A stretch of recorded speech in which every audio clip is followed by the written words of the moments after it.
Halo teman-teman pendengar semua, kembali lagi di episode Bijak Talk, Bincangan Jam Potluck bersama saya Ares Tauta Barat dan ada juga Pastor Yohanes Sindaki di sini. Halo Pastor. Halo Ares. Halo semuanya. Ya, kita juga ditemani tamu kita pada episode kali ini ada dua. Yaitu pertama ada Bang Rudi Kapitan dan juga ada Brother Aldi Sinaga. Halo. Halo, malam. Halo. Malam. Oke, jadi thank you udah join kita. Dan kita pada episode kali ini juga banyak tamu-tamu nih dari biasanya. Pertama ada seperti biasa ada Herman, ada Jack, ada Pastor David yang baru pertama kali. Ada juga cukup banyak ya, lain ada Zakaria, Excel, dan juga Walden. Jadi thank you udah join sama kita supaya lebih ramai diskusi kita. Mungkin kita bisa dengar introduction sedikit dari Bang Rudi dan juga Brother Aldi. Mungkin bisa mulai dari Brother Aldi dulu nih. Halo semua, makasih udah diundang di Bijak Talk. Sama-sama. Nama saya Grimaldi Sinaga, biasa dipanggil Aldi. Sekarang bekerja di marketing agency, digital marketing. Kalau nama saya Grimaldi Sinaga dicari di Google, halaman pertama itu normal-normal aja. Tapi kalau di halaman kedua ada berita tentang saya membongkar gimana buzzer istana cara kerjanya. Mantap. Itu emang Anda benar itu orangnya Anda ya dari berita itu. Oh mantap. Oke, menarik nanti nih buat dibahas. Oke, tapi sekarang berarti di Jakarta ya? Sekarang di Jakarta. Oke, thank you. Oke, next kita ke Bang Rudi nih. Ya, oke. Selamat malam semuanya. Malam. Ya, terima kasih ya sudah diundang untuk bincang-bincang santai. Nama saya Rudi Kapitan, cukup dipanggil Rudi saja. Ya, saya saat ini lagi sekolah, jadi melanjutkan untuk di S3 untuk kebijakan publik di salah satu universitas negeri di Bandung, dan saya bekerja di PMA, jadi perusahaan asing sebagai safety manager. Hobi saya lebih banyak di dunia penerbangan, di dunia keselamatan kerja. Oke, thank you ya, Bang Rudi nih. Nah, jadi kita udah lihat, thank you Pastor John ya udah cari narasumbernya. Kita lihat yang satu Bro Aldi membahas tentang buzzer pemerintah dan Bang Rudi juga S3 kebijakan publik. Nah, karena topik yang akan kita bahas pada kali ini itu kita membahas Presiden terhormat kita Bapak Jokowi Dodo. Nah, episode lalu kita bahas politik US, sekarang kita akan bahas politik negeri kita sendiri, oke? Tapi untuk memperkecil ruang diskusi, topik yang ingin lebih kita bahas itu perbandingan antara periode 1 dan periode 2 Jokowi. Karena kita suka dengar-dengar nih di periode kedua Jokowi lebih banyak kritik dan ada yang bilang apakah Pak Jokowi ini berubah karena sudah periode kedua. Nah, itu yang kita bahas lebih dalam. Mungkin pertanyaan pertama yang ingin gue lemparkan, Pak Jokowi ini orang bilang katakan dia ini majalah Times mengatakan dia sebagai New Hope. Kalau gue merasakan mungkin dia punya energi-energi seperti Barack Obama di US, sesuatu yang baru. Mungkin dari Bro Aldi dulu nih. Pada saat pertama kali mendengar Pak Jokowi atau waktu Pak Jokowi pertama kali run untuk presiden, apa pandangan Bro Aldi ini terhadap Pak Jokowi? Apakah positif, negatif, atau ada yang berbeda? Oke, jadi kalau dari pandangan saya sebagai anak muda gitu ya, positif banget sih kesan pertamanya menurut saya. Mulai dari dia di Solo, terus dia naik ke Jakarta.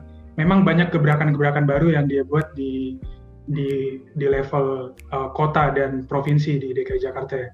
Dia membawa perubahan birokrasi, dia bisa merubah mindset PNS di Pemkot dan Pemprov gitu untuk lebih orientasinya ke pelayanan publik. Dan dia juga bisa kita bilang relatif bersih lah. Dan ya cukup membawa harapan yang baru. Tapi kalau dibilang tadi Bro Aresta bilang seperti Barack Obama, ya menurut saya itu agak berlebihan juga sebenarnya. Soalnya kalau Barack Obama itu kan dia memang udah lulusan Harvard kayak gitu kan, udah memang dari muda juga memang udah lama di dunia politik. Sedangkan Jokowi kita lihat dia sebenarnya tidak terlalu secara pribadi dia tidak terlalu interest dengan dunia politik sebenarnya. Dia latar belakangnya pebisnis, terus dia naik ke jadi wali kota Solo juga dia mengaku tidak punya ambisi politik kayak gitu. Nah, tapi dari sisi kesederhananya itu ada jadi kedekatan ke masyarakat sih jadinya. Dan itu membawa hal yang baru karena biasanya politik di Indonesia kan dikuasai oleh memang orang-orang yang udah lama di politik, atau misalnya dari orang tuanya juga memang sudah lama di politik, atau pengusaha-pengusaha taipan-taipan yang memang menguasai politik dari sisi ekonomi.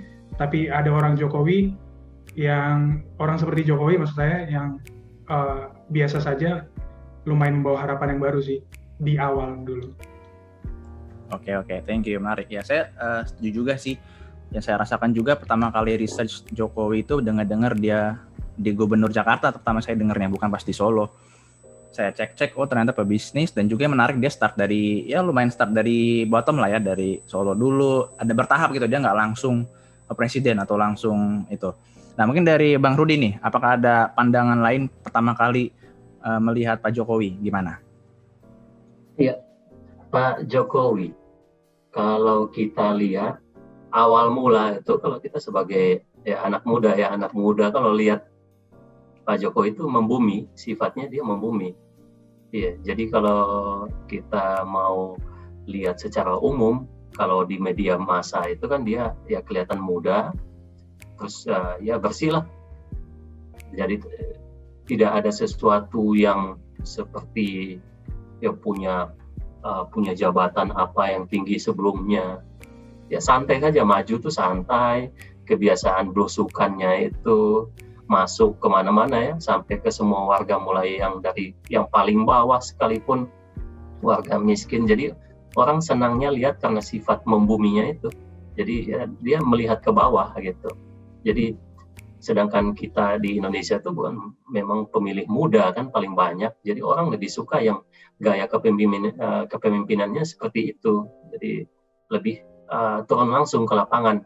Jadi bukan ngebosi gitu. Jadi duduk di atas dengan kemampuan jari menunjuk menjadi anggota yang jalan. Tapi dia kan langsung datang berusukan kemana-mana. Jadi kalau dari saya, Pak Jokowi itu ya membuminya, sifat membuminya itu. Oke, thank you. Dari Pastor David juga ada komen, sifat merakyat Jokowi beda dari politisi biasanya. Juga sih, mungkin saya juga merasa begitu. Biasanya politisi itu jauh dari rakyat. Biasanya mereka tuh orang-orang elit, orang bilang gitu ya.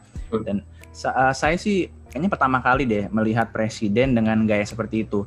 Tapi saya nggak tahu apakah dulu pernah ada presiden Indonesia atau pemimpin Indonesia yang gayanya kayak Jokowi. Udah ada belum ya? Kalau dari pengalaman kalian?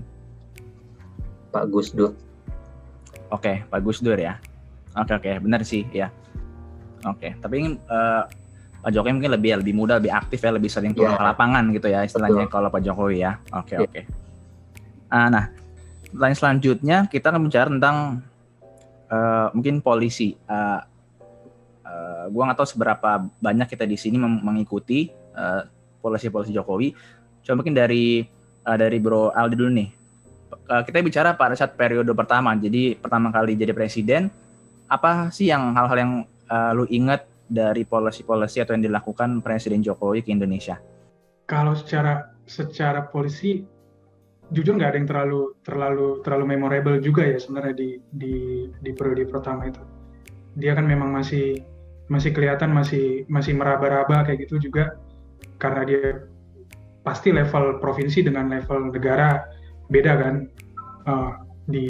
Jadi presiden dia harus ngatur 50-an menteri, terus berurusan dengan 500-an anggota DPR. Secara polisi, jujur memang nggak ada yang memorable sih yang sampai sekarang. Paling ya kalau dari kebetulan suka ikutin berita ekonomi juga, memang ada yang disebut paket-paket stimulus ekonomi itu yang diluncurkan sama Jokowi. Paling mungkin itu, tapi itu juga kan memang kebanyakan menyentuh skala makroekonomi. Mungkin juga pengusaha-pengusaha besar nggak terlalu relate dengan saya misalnya anak muda kelas menengah kayak gitu, nggak terlalu relate. Oke, true. Iya, bener sih. Kadang gue juga sebagai orang muda yang nggak terlalu mikirin apa pemerintahan itu, terkadang yang dilihat dari seorang presiden tuh action-actionnya yang dilihat gampang dilihat di media. Jadi makanya yang paling gue inget dari Jokowi itu yang gue suka ya itu belusukannya, suka pas banjir nih suka datang itu loh sampai ke jadi secara polisi memang akhirnya memang nggak ada yang nempel sih, yang nempel jadinya dia meresmikan proyek ini di mana, meresmikan proyek mana di mana gitu kan, MRT misalnya atau proyek-proyek lainnya. Dan uniknya mungkin di antara negara-negara besar di dunia mungkin hanya Jokowi mungkin presiden yang suka ngurusin jalan tol misalnya, ngeresmiin jalan tol, inspeksi MRT gitu, pakai topi proyek gitu, turun ke lapangan. Mungkin hanya dia yang peduli proyek-proyek kecil-kecil. Mungkin bisa dibilang remeh-temeh gitu kan. Ada menteri-menterinya harus yang bisa ngurusin itu. Tapi kita lihat memang ya sesuai latar belakangnya dari pengusaha furnitur gitu, dia memang lebih suka hal yang simple-simple dan nyata-nyata kayak gitu sih kalau aku lihat. Oke, thank you. Nah, ke Bang Rudi nih, pasti lebih merhatiin kebijakan-kebijakan karena S3 kebijakan publik. Gimana nih, Bang?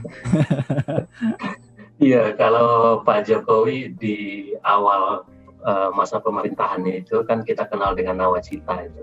Jadi nawacita itu kan 9 prioritas pembangunan 5 tahun ke depan. Seorang presiden itu kalau mau memimpin kan pasti adalah seperti presiden-presiden sebelumnya itu kan kayak misalnya dulu Presiden Soeharto itu Repelita kan rencana pembangunan 5 tahun. Kalau Pak Jokowi itu punya nawacita itu. Jadi ada 9 di sana. Jadi dari 9 nawacita itu sebenarnya tujuannya bagus semua. Dari setiap kandidat presiden pasti punya cita-cita yang sama ya, membangun Indonesia yang sejahtera, kemudian ya membangun bangsa dan negara yang lebih baik lagi dari yang sebelumnya. Kalau dari yang Pak Jokowi itu ya saya ambil contoh ya, yang pertama itu dia pengen menghadirkan dan melindungi segenap bangsa. Itu jadi bahasanya kalau nawacita ya, kalau kayak visi misi lah, kita visi misi.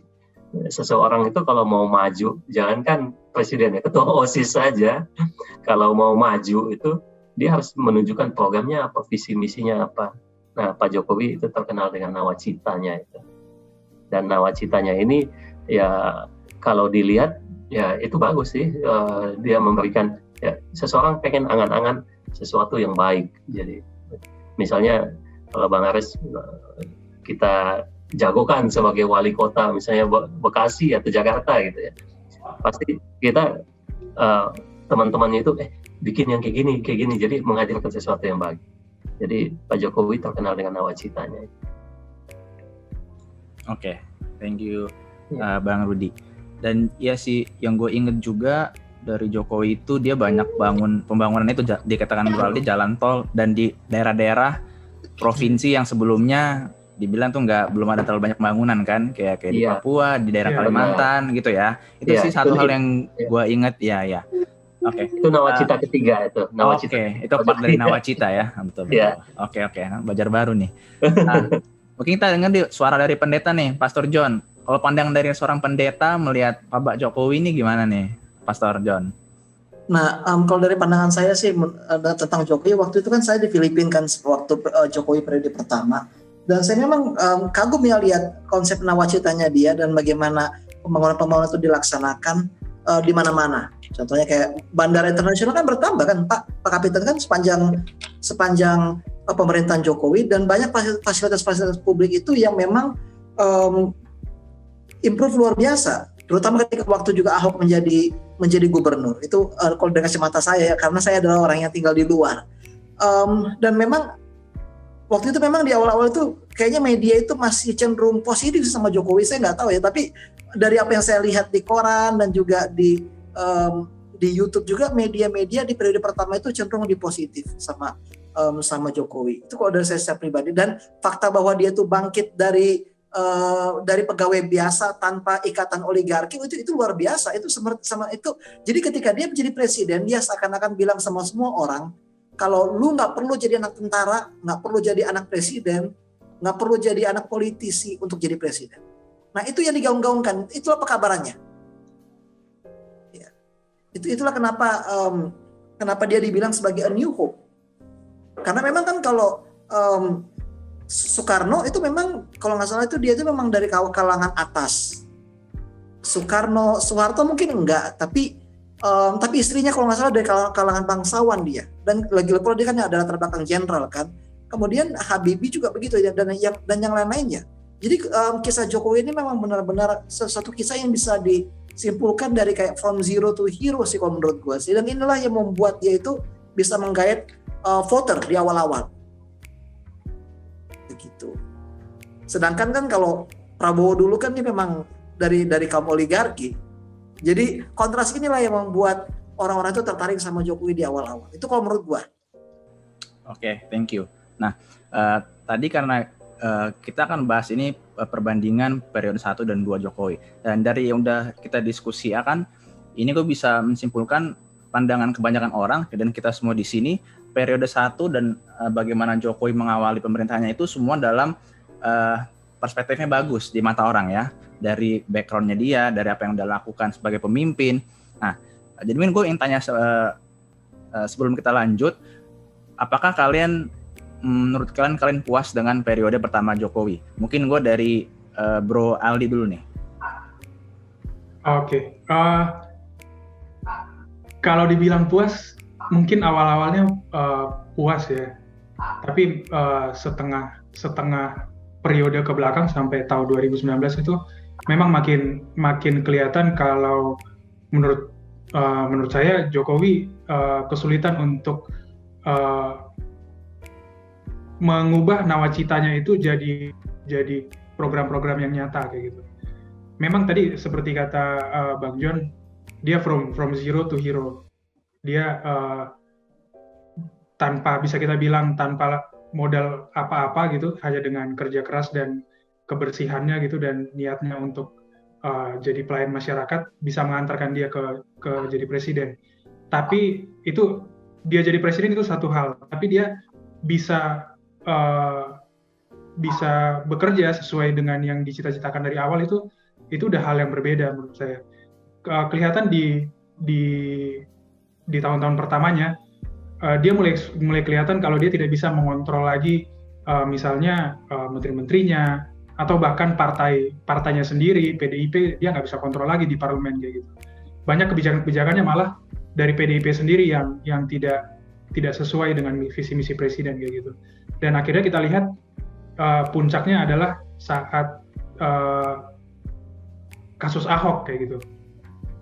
Dia kan Jokowi kita anggap di awal orang yang menjunjung tinggi pluralisme gitu kan. Dia juga muslimnya juga kita bilang muslim abangan kayak gitu, bukan muslim garis keras. Nah, ketika kasus Ahok itu kita lihat karena dia tidak punya backingan apa-apa, akhirnya ya udah dia akhirnya menyerah gitu ke barisan muslim garis keras kayak gitu. Akhirnya dia waktu demo 212 itu dia keluar istana, sholat Jumat bareng dengan pendemo. Di situ yang menurut saya titiknya bahwa ya Jokowi akhirnya menyerah kepada orang banyak akhirnya. Jadi aku lihat sisi buruknya, memang dia bukan dari oligarki, dia tidak punya backingan partai yang kuat gitu. PDIP hanya kendaraannya aja, tapi jadinya sisi buruknya dia tidak punya backingan untuk menjalankan kebijakan-kebijakannya. Jadi akhirnya dia akhirnya menyerah ke tuntutan masyarakat. Padahal kan demokrasi kan sebenarnya 3 pilarnya, eksekutif, legislatif, dan yudikatif itu kan berdiri sendiri-sendiri gitu kan. Dan ketika kasus Ahok itu akhirnya yudikatif akhirnya menyerah terhadap tuntutan orang banyak jadinya. Dan dia akhirnya mengorbankan Ahok yang sebenarnya adalah temannya untuk menjaga posisinya dia sebagai presiden. Dan setelah kejadian itu saya pribadi sedikit kecewa, dan setelah itu akhirnya banyak beberapa juga kebijakannya yang akhirnya tidak sesuai dengan nawacita yang digaung-gaungkan di awal kayak gitu. Jadi kalau dibilang puas, bisa dibilang nggak puas sih sebenarnya dari periode pertama juga. Oke, menarik. Nah, kalau Bang Rudi gimana nih? Dan jadi apakah puas? Dan mungkin saya ingin tambahan juga pertanyaan. Tadi menarik yang dikatakan tentang masalah Ahok. Mungkin kita bisa bahas sedikit ya, walaupun sudah lewat. Saya juga merasa agak kecewa lah, maksudnya dengan apa yang terjadi. Menurut Bang Rudi nih, apakah benar dikatakan Pak Jokowi ini menyerah atau emang dia sebenarnya nggak punya kekuatan sebenarnya untuk melakukan apa-apa? Menurut Bang Rudi gimana nih? Ya, kalau saya lihatnya ya, Pak Jokowi ini kan bukan ketua partai kan. Beliau bukan ketua partai. Beliau udah maju ya karena diusung kan. Maju karena diusung. Tapi kalau kita lihat tadi, kalau kita maju diusung oleh pihak lain, kita kan pasti ada sesuatu juga yang kita harus kembalikan ke dia. Yang saya maksud di sini adalah kita tidak mungkin akan melepas sesuatu yang misalnya ini loh, si ketua A yang memilih kita itu pasti dia akan memberikan ya janganlah nasihat apalah ide, saran dan lain-lainnya, dan kita itu dalam satu sisi dalam tanda kutip ya, kalau situasi seperti itu konflik of interest-nya itu kemungkinan bisa terjadi ya, kemungkinan tapi kalau situasi jadi situasional ya, kalau di lapangannya seperti apa semuanya bisa dilihat. Sedangkan ya situasi yang ada seperti itu. Kalau maju secara diusung itu pasti kita akan ya istilahnya wajib lapor lah gitu. Istilah wajib lapor. Ya seperti kasus-kasus yang sebelumnya. Tapi yang perlu kita ada sisi positifnya adalah selama beliau memimpin sampai sekarang, walaupun beliau bukan dari kalangan militer, tapi di satu sisi ada beberapa juga yang mungkin dia pilih, yang dia tunjuk bisa menjalankan apa yang dia minta. Sebagai contoh, dari sisi sistem keamanan dan pertahanan. Saya kecil hidup di daerah konflik. Biasanya kami jam 6 sore itu jam malam. Jadi sudah tidak bisa keluar lagi. Nah, situasinya kita Indonesia saat ini kan tidak seperti itu kan.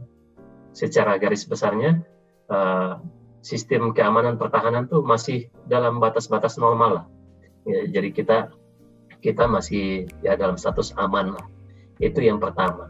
Ya tanpa disadari kita juga sebenarnya harus ikut dengan filosofi kuno itu, civis pacem para bellum. Jadi kalau kita mendambakan perdamaian, harus bersiap-siap menghadapi perang. Untuk saat ini sih kekuatan militer Indonesia ya masih beliau melanjutkan dari presiden-presiden sebelumnya ya masih cukup lah, masih kuat lah gitu. Itu yang pertama dari sisi keamanan. Kalau yang kedua itu ya kestabilan harga untuk bahan pokok lah ya. Kalau kita dengar radio zaman dulu ya, cabai keriting harganya sekian, kentang, buah ini, lada gitu ya. Ya masih dalam batas orang mampu beli lah. Di tempat-tempat lain kan ya mohon maaf aja mungkin ya, tidak bisa dibeli ya. Itu yang utama tuh ya, lebih ke bahan pokok.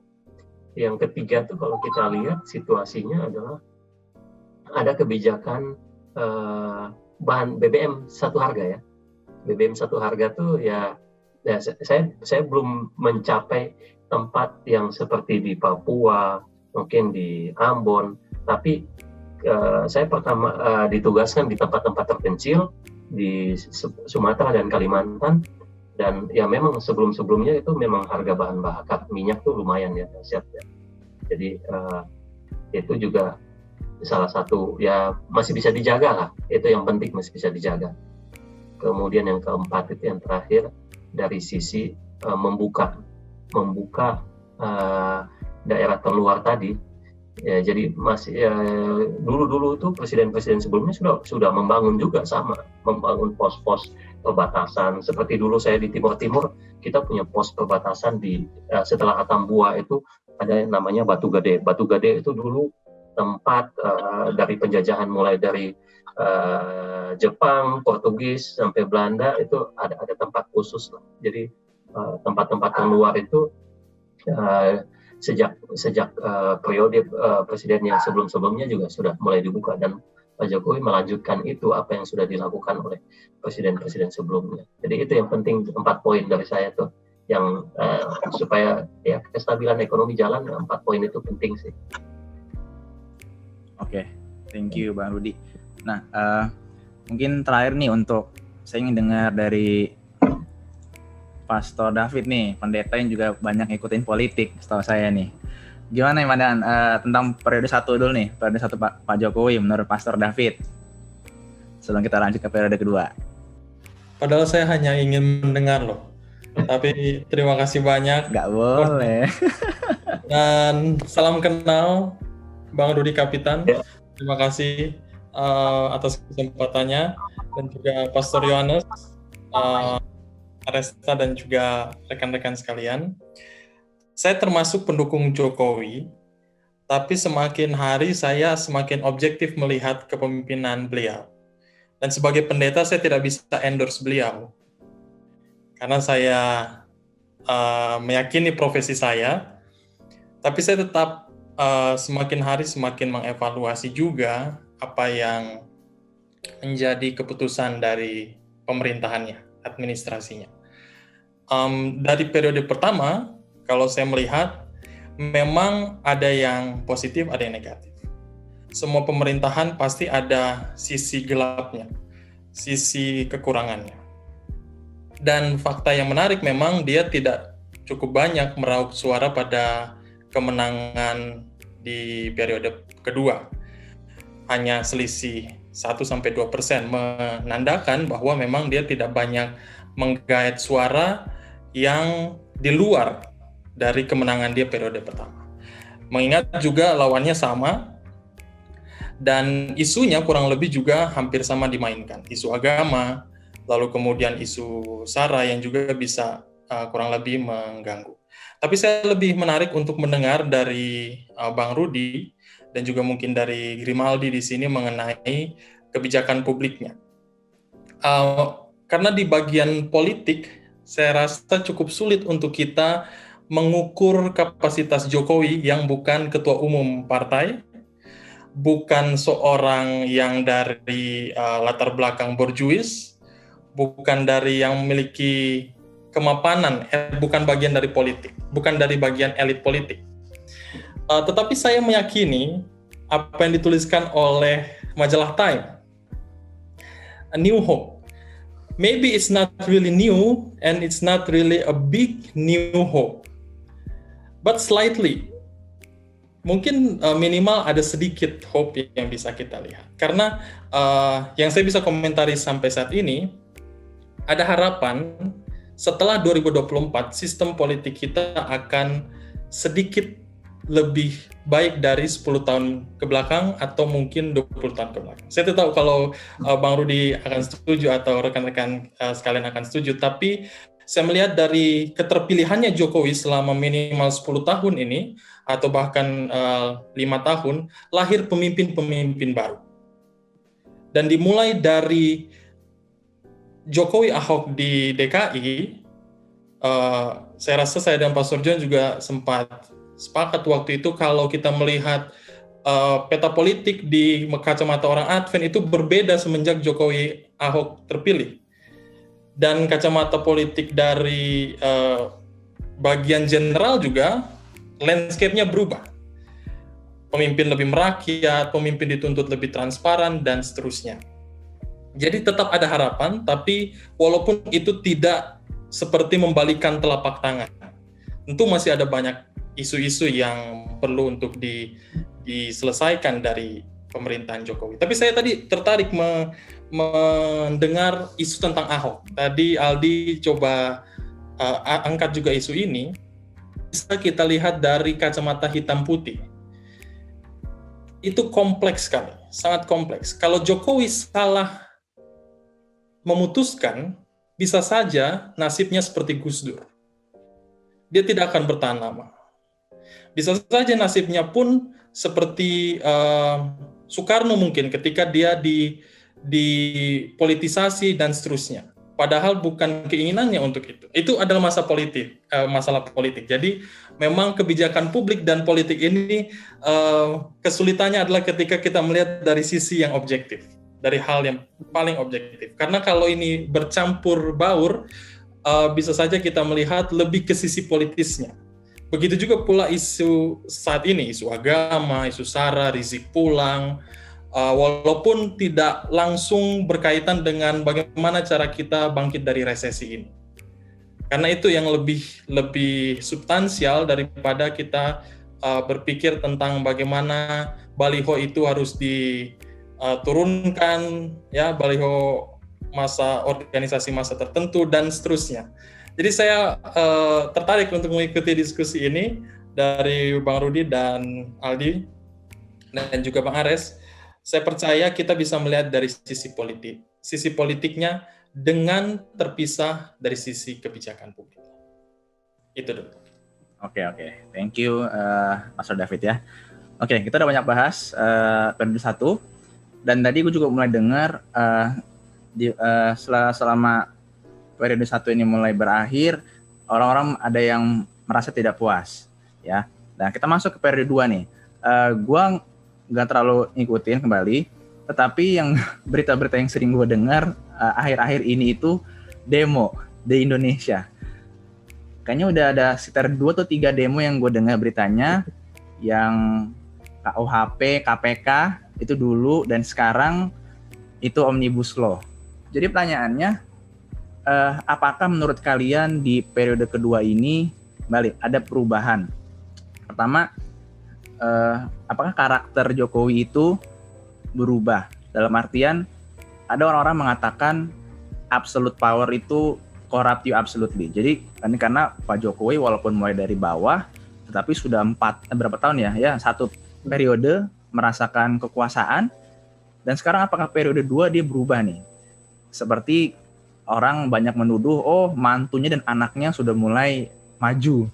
Ini mau bikin dinasti ya? Udah berubah nih kayaknya nih prioritasnya, udah nggak humble.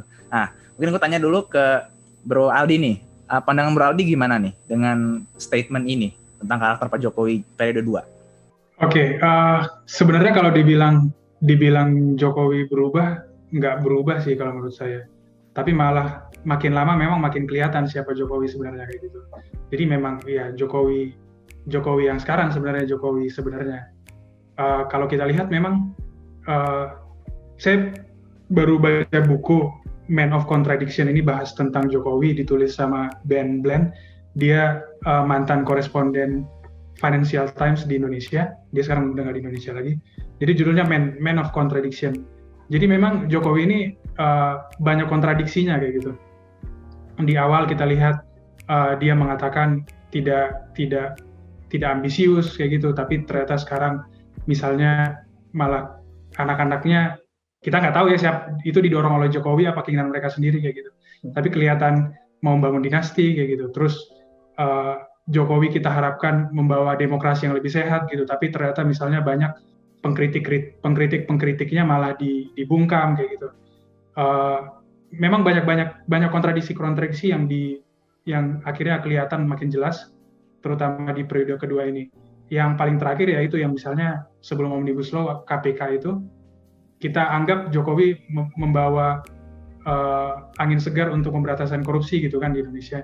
Dia orang yang bersih kayak gitu, dan menurut kita juga sebagai orang awam ya cuma KPK lah lembaga negara yang terakhir yang bisa dipercaya gitu kan.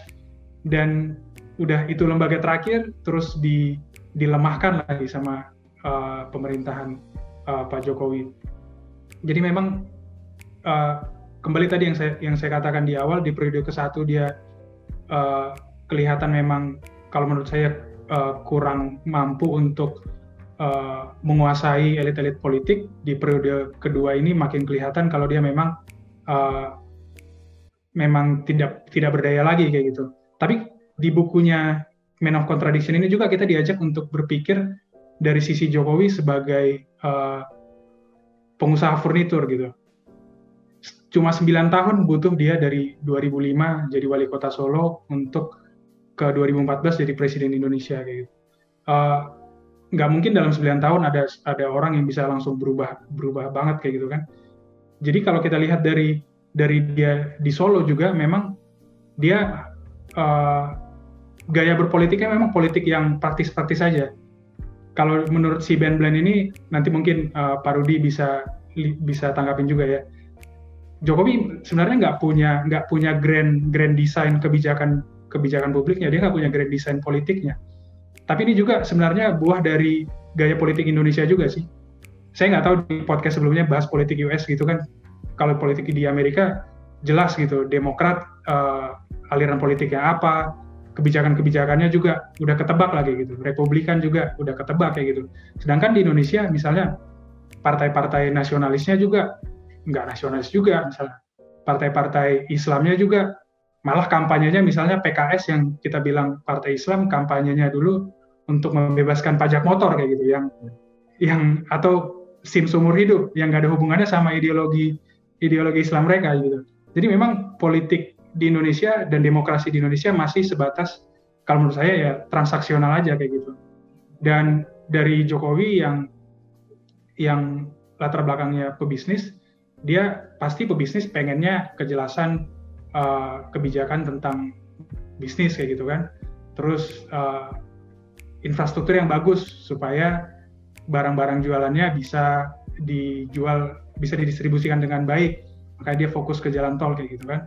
Dan juga dia juga pengen investor-investor dari luar negeri masuk ke Indonesia. Tapi di satu sisi kontradiksinya juga ke orang Indonesia, dia bilang dia bakal melindungi Indonesia dari intervensi luar kayak gitu. Jadi memang ada kontradiksi di sini. Dia pengen investor masuk dari luar, tapi di dalam negeri dia bilang kita harus mengurangi impor, kita bisa berdiri sendiri kayak gitu. Jadi di periode kedua ini memang makin kelihatan kalau Jokowi ya udah hanya mau yang praktis-praktis, gimana kebijakannya dapat dijalankan dengan cepat, bisa langsung dilihat gitu hasilnya. Makanya juga kalau kita lihat proyek-proyek infrastruktur juga yang jalankan pasti BUMN, karena lebih gampang jalan, lebih gampang selesai. Harusnya dia kan juga kalau memang mau ekonomi yang lebih bebas, lebih tumbuh, ya udah dibebaskan aja, mau siapa yang ambil proyeknya juga nggak masalah gitu. Tapi dia menggunakan BUMN. Terus untuk menurut dia stabil itu adalah secara politik ya pengkritiknya juga dalam tanda kutip dibungkam kayak gitu kan. Banyak yang ditangkap-tangkap. Dia juga akhirnya menggunakan TNI untuk menstabilkan gitu. Yang paling terakhir kita lihat TNI menurunkan spanduk-spanduk kayak gitu kan. Padahal kan seharusnya itu masalah sipil ya udah harusnya diselesaikan dengan cara sipil, misalnya dengan Satpol PP atau polisi. Tapi dia menggunakan cara-cara gimana supaya cepat. Padahal ini menurut saya bertentangan dengan prinsip-prinsip demokrasi kayak gitu kan. Dan juga di periode kedua ini yang agak panjang nggak apa ya, yang menurut saya tidak sesuai dengan prinsip demokrasi juga bagaimana dia memasukkan Prabowo juga ke kabinetnya.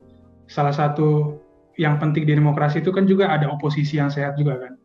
Jadi dengan dia merangkul semuanya, memang kelihatannya damai, aman kayak gitu. Tapi memang malah kelihatan seperti zaman Soeharto dulu jadinya.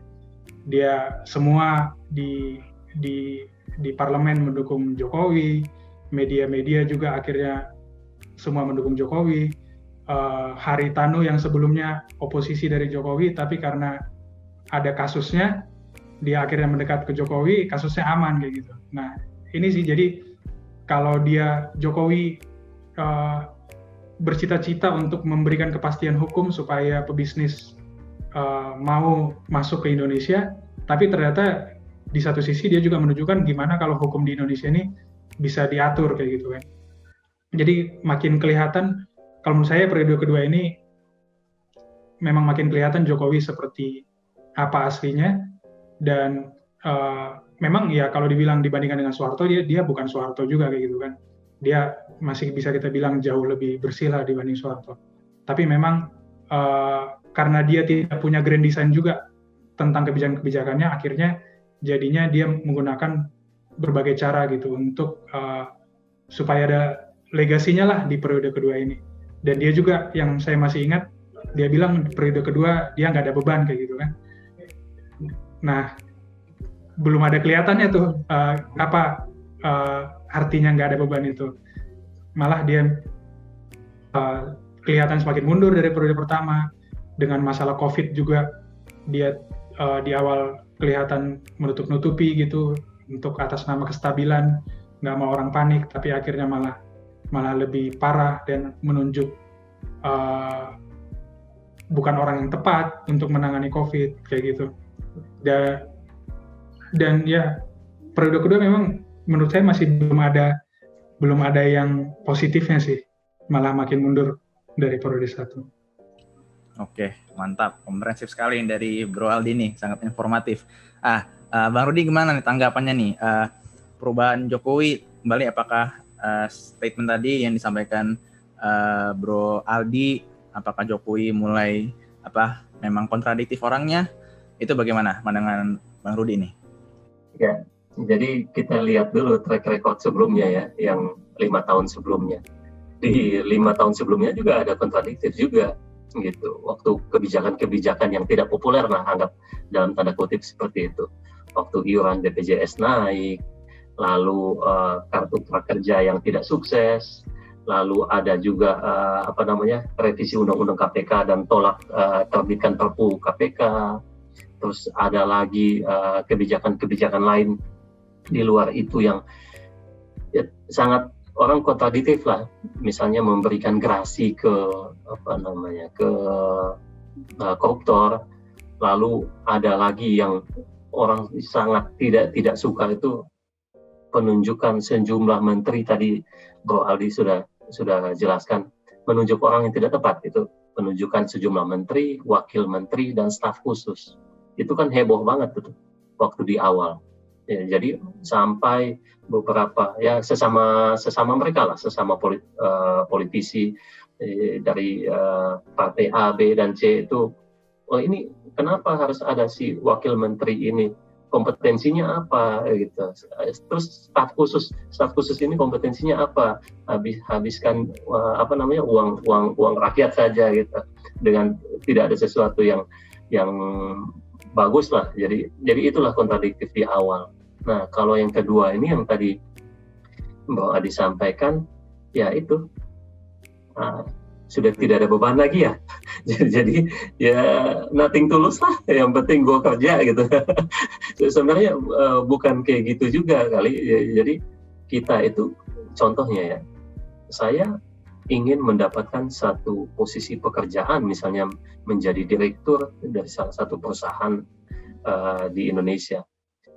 Si ownernya juga, pada saat owner ini anggap saja rakyat ya, jadi perusahaan owner ini juga pasti menginginkan sesuatu yang wah gitu kita bisa lakukan ke perusahaan itu, misalnya selama 3 tahun, setiap tahun, terus selama 5 tahun nanti masa kepemimpinannya kita membuat sesuatu yang kira-kira profit nggak nanti buat si perusahaannya, buat si karyawannya, lalu perusahaannya ini bisa bagus lah, kalau bila perlu dalam tanda kutip meroket gitu.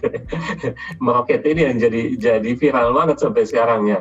Meroketnya belum sempat meroket katanya. Jadi yang disampaikan Bro Aldi tadi benar ya. Jadi saya beberapa bulan yang lalu sempat mengikuti kelas dari beberapa orang profesor dari ASEAN, negara-negara ASEAN. Jadi mereka membahas tentang kebijakan tumpang tindih yang ada di Indonesia sejak periode pertama beliau dan yang sekarang lagi jalan di awal-awal.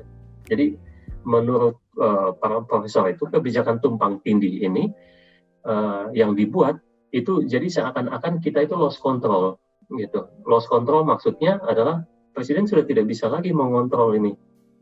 Kalau teman-teman semua lihat bahwa pemerintahan kita, sistem pemerintahan kita, orang-orang yang ada di dalam rata-rata itu adalah pebisnis. Nah, masuk dari kalimat pebisnis ini, menurut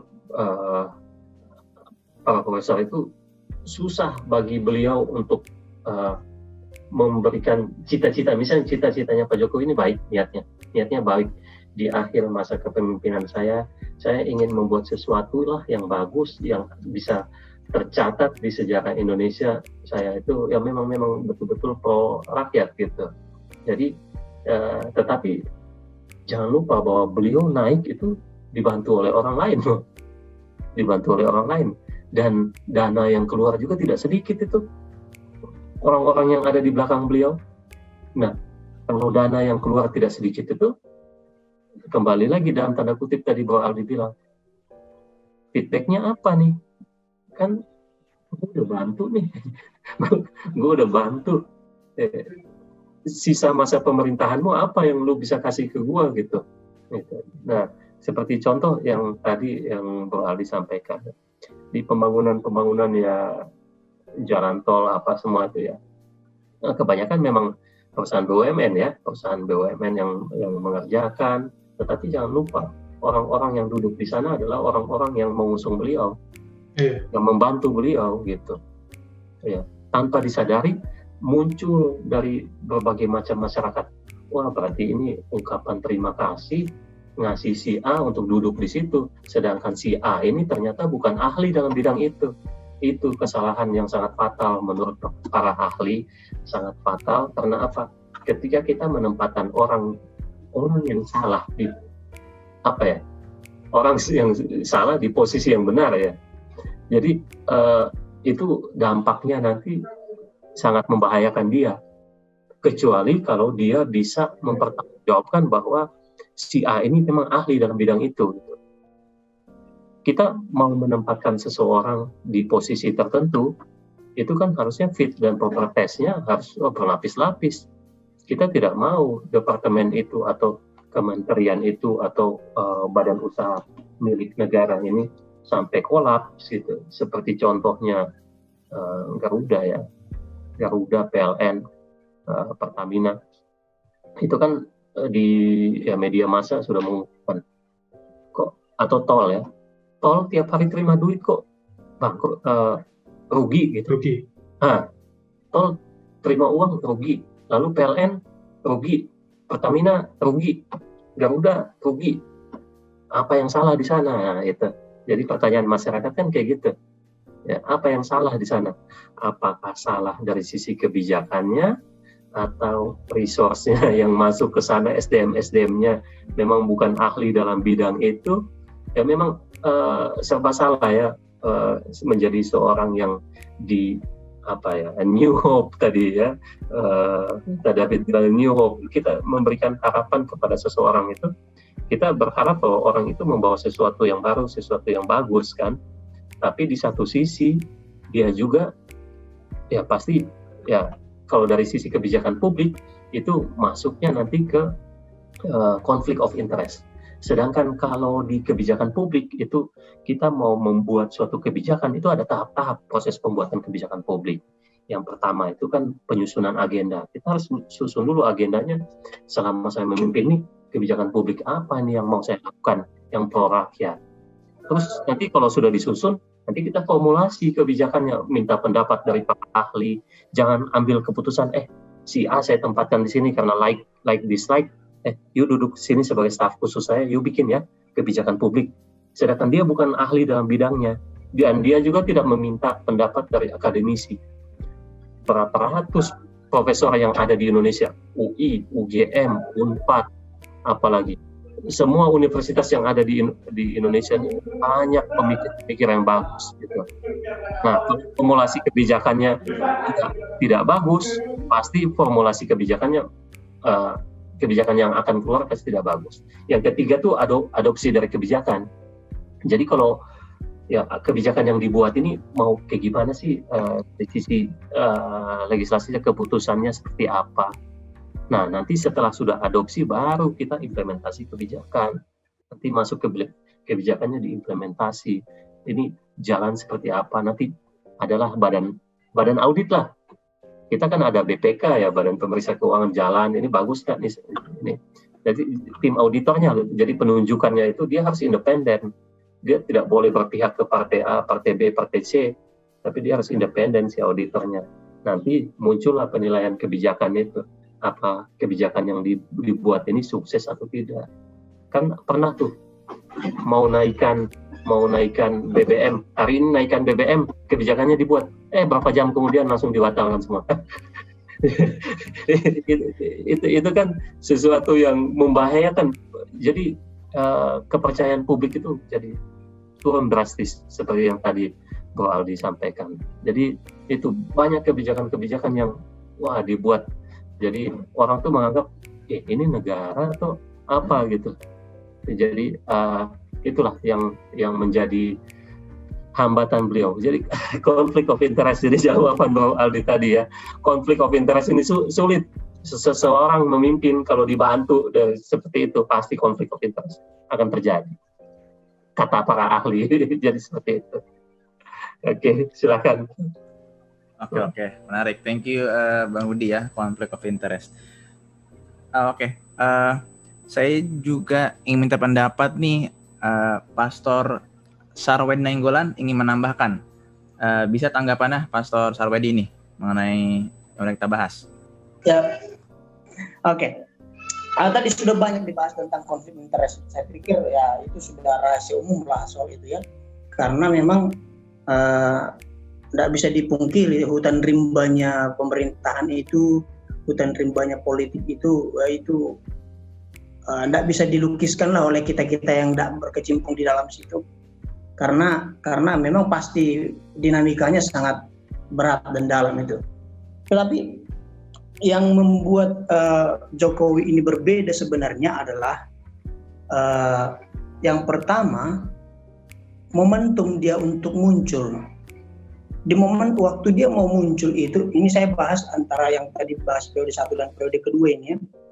Waktu dia momentum waktu dia mau muncul itu memang transisi di mana media sudah mulai menjadi hal yang utama dalam lingkungan orang Indonesia.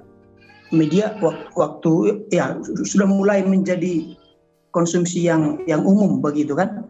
Akhirnya ya itu menjadi sarana dia untuk muncul. Nah, di saat yang sama selain transisi antara masifnya media itu, di saat yang sama memang rakyat Indonesia berada dalam, bisa kita bilang lah, sudah apatis terhadap pemerintahan yang ya, bisa disebut dinasti atau seperti apalah itu, birokrat yang ada begitu ya, ada apatis lah begitu, sudah hopeless. Jadi ketika dilihat ini sepertinya datang dari kita. Jadi makanya jualan yang dibawakan kayak dia bagian dari kita kan gitu jualnya kan. Makanya banyak yang respect begitu. Tapi seperti yang Bro Aldi tadi bilang, memang nggak bisa dipungkiri kalau mau dibilang grand design tentang kebijakan publiknya, dia mungkin ya memang kita tidak tahu seperti apa. Kita bisa lihat dalam periode perjalanan pemerintahan yang dia bawa kan. Nah, hanya kenapa kita jadi merasa seperti gagal begitu terhadap Jokowi? Sebenarnya banyak aja hal yang bagus yang dia capai. Pada prinsipnya kalau kita lihat juga, dia termasuk orang yang tanda petik keras kepala ya, bisa batu juga. Kita tahu itu kasus Pak peminta saham, ya kan? Kita tahu itu kasus Budi Gunawan yang tidak jadi Kapolri kan, gitu kan? Itu kan ngeri juga itu permainannya. Tapi kenapa saya lihat di hal-hal tertentu dia memang ya kasih kendor nggak masalah. Yang tentu kita tidak bisa pungkiri, semua pasti suka yang namanya harumnya kekuasaan itu kan begitu kan. Jadi tidak mungkin dia seperti yang kita bayangkan. Yang masalahnya adalah ekspektasi kita sudah terlalu besar terhadap datangnya dia. Kan gitu, ekspektasi kita sangat besar terhadap dia, karena ini akan membawa arah baru Indonesia, kita akan membuat begini-begini. Sebenarnya jadi seolah-olah apa yang dia capai yang tadi sebenarnya sudah lebih baik dari yang sebelumnya pun seperti tidak jadi apa-apanya, karena ekspektasi kita memang melampaui itu. Sebagaimana yang digaungkan oleh dia dalam nawacitanya, dalam narasinya. Coba contohnya di masuk periode kedua ini, dia bilang tanpa beban. Tapi buktinya ketika melantik menteri-menterinya itu, dia bilang, mohon maaf ya, hanya batasnya cuma karena kursinya cuma 34. Berarti ada beban dong. Kan dia sebenarnya ya, jadi seperti Bro Aldi bilang tadi, memang dia sebenarnya begitu mungkin modelnya dia. Hanya dia pandai menggunakan momentum dan juga menggunakan sarana untuk mencapai itu. Kita tidak bisa pungkiri soal konflik interest sudah dibahas dari tadi, tapi kita tidak bisa pungkiri bahwa dia itu memang sudah berada di lingkaran kekuasaan itu kan gitu. Saya ingat statement dari dosen kami dulu, Pak Pendeta Joni Rantung, itu disebutkan, ini bicara sedikit di luar konteks politik ya, tetapi ada saya pikir nuansa yang sama. Disebutkan begini, kalau kalian tamat nanti tetaplah kalian jadi pelayan Tuhan, jadi pendeta katanya. Disebutkan statement ini saya tidak pernah lupa statement ini. Waktu kalian ada di depan toilet, bau WC itu sangat tercium karena kalian masih di luar dan kalian sangat menghindari itu WC katanya. Tapi begitu kalian masuk di dalam WC itu, kalian duduk di situ buang hajat, dan kalian sudah nikmati itu dan tidak bayangkan itu lagi bau pesing itu katanya begitu. Sudah tidak kalian rasakan lagi bau toilet itu katanya, karena sudah di dalam dan kalian sudah nikmati dan gunakan itu katanya begitu. Jadi saya pikir konsepnya prinsipnya sama kan begitu kan? Prinsipnya sama kira-kira begitu. Jadi ya walaupun dia mungkin seperti saya sampaikan tadi dia punya pendirian yang teguh, tetapi ada sisi-sisi tertentu yang dia kendur di hal-hal itu. Karena apa? Ya bisa diakui seperti tadi, memang dia tidak punya bayangan untuk implementasi yang detail dari dia punya program yang besar nawacita tadi. Itu sebabnya tidak heran ketika mengangkat orang-orang yang tadi disebutkan oleh Pak Rudi itu, mengangkat orang-orangnya pun kan jadi berdasarkan dari interest aja. Betapa banyaknya orang-orang hebat di bidang-bidang tertentu di Indonesia ini. Kan begitu. Ya mungkin begitu aja dulu. Tapi pada prinsipnya ini pelajaran buat kita kan, karena nggak bisa kita pungkiri supaya jangan terlalu menaruh ekspektasi terlalu besar, karena yang namanya politik itu ya yang namanya hutan rimba, bagaimana kita bisa mengukur hutan rimba? Kira-kira begitu. Oke, thank you Pastor Sarwedi Nainggolan, menarik ya. Jadi ya kita harus punya cara pandangnya tuh lebih inilah ya, lebih luas, lebih kompleks. Politik itu nggak sesimpel saya orang baik harus berbuat baik, padahal banyak hal-hal di balik layar. Nah, ini saya ingin bahas sedikit lagi, ini kan periode 2 tentang beberapa kebijakan periode 2 ini yang baru-baru ini. Mungkin kita persempit aja hal-hal yang banyak di media nih, seperti yang saya sering lihat di berita tentang Omnibus Law dan penanganan COVID. Nah, mungkin karena saya kan di Manila, jadi saya nggak merasakan banget nih bagaimana sih penanganan pemerintahan Jokowi di Indonesia. Jadi mungkin kembali lagi ke Bro Aldi nih. Gimana pengalaman Bro Aldi menanggapi penanganan pemerintahan di Indonesia tentang COVID ini? Karena banyak kritik-kritik mengatakan nggak puas, menyalahkan ke pemerintah. Bagaimana nih? COVID apa Omnibus Law dulu nih? Oke. Enak kemana ya? Omnibus Law dulu yang apa deh? Omnibus Law dulu. Ya, siap. Nah, kalau soal Omnibus Law, saya pengen ngutip yang kata Pak Rudi tadi sih. Ada banyak tahapan-tahapan untuk membuat sebuah kebijakan publik gitu kan. Dan Omnibus Law ini bukan kebijakan publik yang biasa-biasa aja, bukan undang-undang yang biasa. Ini undang-undang yang menggabungkan ribuan pasal kayak gitu kan, jadi satu undang-undang. Dan banyak juga undang-undang sebelumnya yang digantikan dengan undang-undang Omnibus Law ini. Dan ini juga mencakup hajat hidup orang banyak kayak gitu kan, dari orang kecil sampai pengusaha besar, berefek semua dari Omnibus Law ini. Dan kalau kita lihat memang jelas-jelas di periode pertama juga banyak peraturan-peraturan atau undang-undang yang memang kelihatannya dipaksa cepat gitu sama Jokowi, memotong banyak prosedur. Tapi di Omnibus Law ini yang paling jelas kita lihat banyak prosedur yang nggak jelas kayak gitu. Tidak ada disampaikan ke publik terlebih dahulu draftnya juga. Kalau kita lihat tinjauan akademiknya juga seperti asal-asalan kayak gitu. Dan juga dipaksa harus selesai, ada deadline-nya gitu. Padahal kebijakan publik itu bukan mementingkan deadline gitu kan. Yang penting kualitasnya kayak gitu, karena mengatur hajat hidup orang banyak. Nah, ini juga kita lihat salah satu keras kepalaannya Jokowi memang. Bagaimana dia kalau mau pengen A, ya udah harus A dengan secepat-cepatnya. Kalau di buku yang saya baca, dia penulisnya menginterview beberapa orang dekatnya Jokowi. Jadi memang beberapa orang-orang dekat Jokowi ini bilang memang Jokowi memang kadang nggak mau dengar gitu advisor-advisornya. Dia sudah mau A, ya udah harus jalan A. Dan memang akhirnya orang-orang yang militer lah yang cocok dengan gaya kayak gitu. Makanya kalau kita lihat orang-orang di sekitarnya, dia banyak menarik orang-orang yang berlatar belakang militer yang memang terbiasa untuk menjalankan misi secara tepat dan cepat kayak gitu. Walaupun mengorbankan banyak prinsip-prinsip demokrasi. Jadi itu satu, dia sudah melanggar banyak prosedur untuk Omnibus Law. Dan yang kedua, masalah COVID. Jadi balik lagi ke latar belakang dia sebagai pengusaha kayak gitu. Ketidakpastian ini paling ditakuti sama pengusaha gitu kan. Ketidakpastian karena pandemi, karena kebijakan publik. Jadi apalagi dengan pandemi ini banyak, dia cara berpikirnya memang sebagai cara berpikir pengusaha aja. Saya punya barang dagangan, gimana barang dagangan supaya laku kayak gitu. Dan karena ada COVID ini, ya barang dagangannya nggak bisa laku karena COVID kayak gitu kan. Dia masih menggunakan cara berpikir itu. Makanya dia kalau kita lihat dari awal, dia kelihatan sekali untuk gimana cara menyelamatkan ekonomi duluan. Masalah penyakitnya belakangan. Nah itu sih yang saya lihat bagaimana dia menghadapi COVID ini.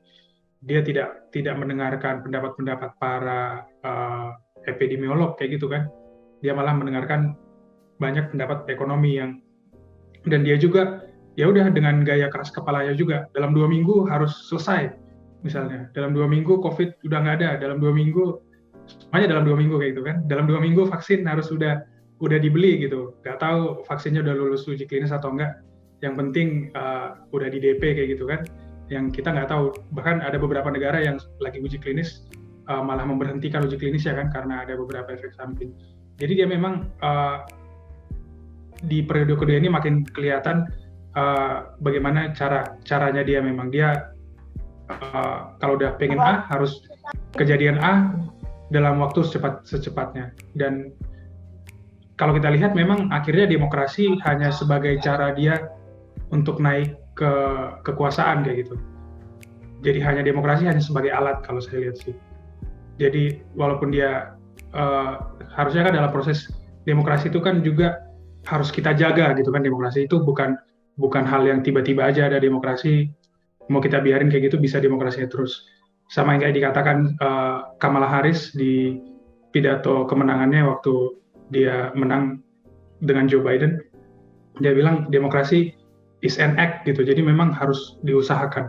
Dan kelihatan Jokowi karena memang tidak ada aliran, maksudnya tidak ada grand design kebijakan publiknya, jadi kelihatan demokrasi hanya sebagai alat aja, karena undang-undang harus lewat DPR, ya udah, yang penting DPR menjalankan sidangnya ketok palu, nggak peduli prosesnya kayak gimana, yang penting undang-undang jadi ditandatangani sama DPR dan Presiden. Jadi memang makin kelihatan sih keras kepalanya dan banyak mengkat berbagai proses yang harusnya dijalankan dalam prinsip-prinsip demokrasi.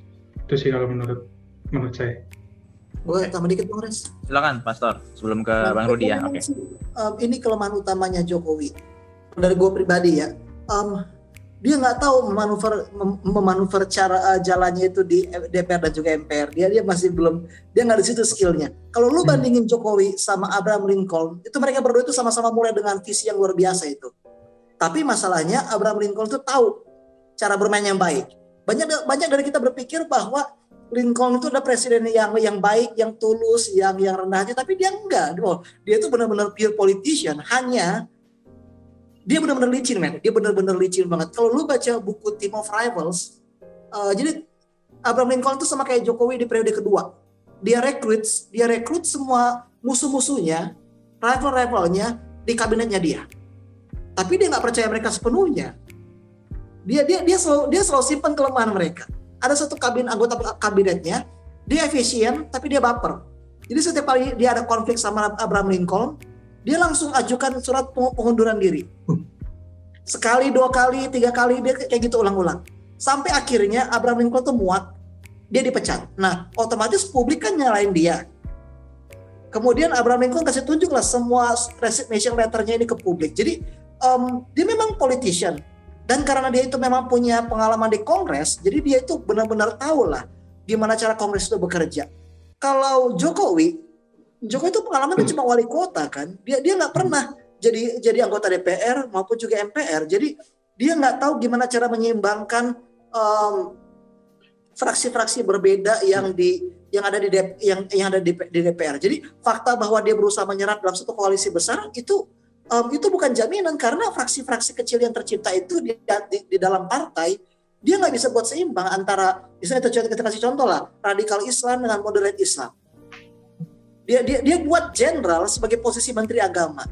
Kalau kalian notice, NU itu agak sedikit muak sama Jokowi di periode kedua, biarpun Maruf Amin itu udah jadi vice president, tapi karena mereka lihat menteri agama itu sudah ganti jadi jenderal, itu bener-bener agak-agak tersinggung mereka, kan? Bener kan Pak Kapitan kan? Jadi apakah Jokowi itu presiden yang baik? Kalau menurutku visinya bagus, tapi seperti dibilang sama Aldi tadi, dia itu masih mental pengusaha yang mau semuanya cepat berlangsung. Sedangkan proses itu lebih rumit daripada yang dia bayangkan. Jadi dia tersandung oleh visinya sendiri. Kalau dari gue pribadi.